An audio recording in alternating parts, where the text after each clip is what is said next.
უკრაინული მხარის ცნობით მას შემდეგ რაც რუსეთი უკრაინაში შეიჭრა, რუსეთის ციხეებში 200-ზე მეტი სამხედრო ტყვე დაიღუპა. ერთ-ერთი მათგანი სერგეი გრიგორევია. წითელი ჯვრიდან დაგვირეკეს, რათა ეთქვათ, რომ მისი მდგომარეობა დამაკმაყოფილებელია. წითელი ჯვრიდან ისევ დაგვირეკეს 1 წელიწადში, იმის სათქმელოდ, რომ ის აღარ იყო ცოცხალი.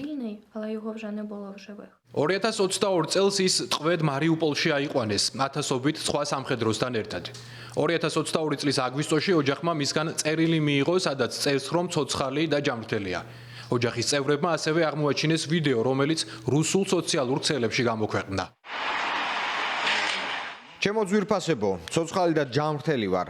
ველოდები, როდის დავბრუნდები. ჯერ კიდევ მაქვს იმედი, რომ ისევ გნახავთ. სულ ეს არის. ოჯახის წევრებმა ბოლოს ცოცხალი ის სწორედ ამ ვიდეოში ნახეს. წერილი მივიღეთ ტყვეობიდან, რომელიც ხელით იყო ნაწერი. გვაქვს წერილი, სადაც წერს, რომ ყველაფერი კარგად არის, ცოცხალი და ჯანმრთელია.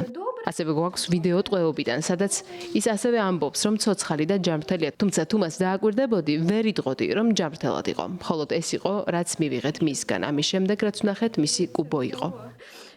რუსული მხარე მიუთითებდა, რომ 59 წლის კაცი ინსულტის შედეგად დაიღუპა, თუმცა უკრაინაში ჩატარებულმა გაკვეთამ საპირისპირო აჩვენა. ჩვენმა სასამართლო ექსპერტიზამ აჩვენა, რომ მას ელენთა გაუსკდა.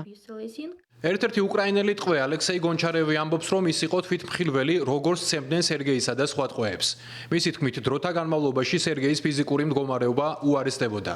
მოგვიანებით სერგეი გრიგორევი გადაიყვანეს მცირე ზომის კამერაში, სადაც დაახლოებით 1 თვეში დაიღუპა.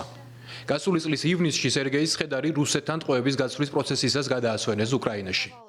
იმედი მქონდა, რომ აუცილებლად დაბრუნდებოდა. ამაზე ყოველდღე ვოცნებობდი.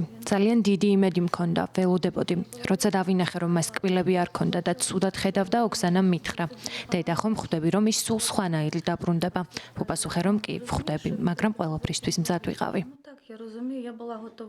სერგეის ცოლსა და ქალიშვილს მაჯებზე ტატუები აქვთ ატანილი ქმრისა და მამის ხსოვნისადმი. ეს მისი საყვარელი ფრაზა იყო. ყველაფერი კარგად იქნება.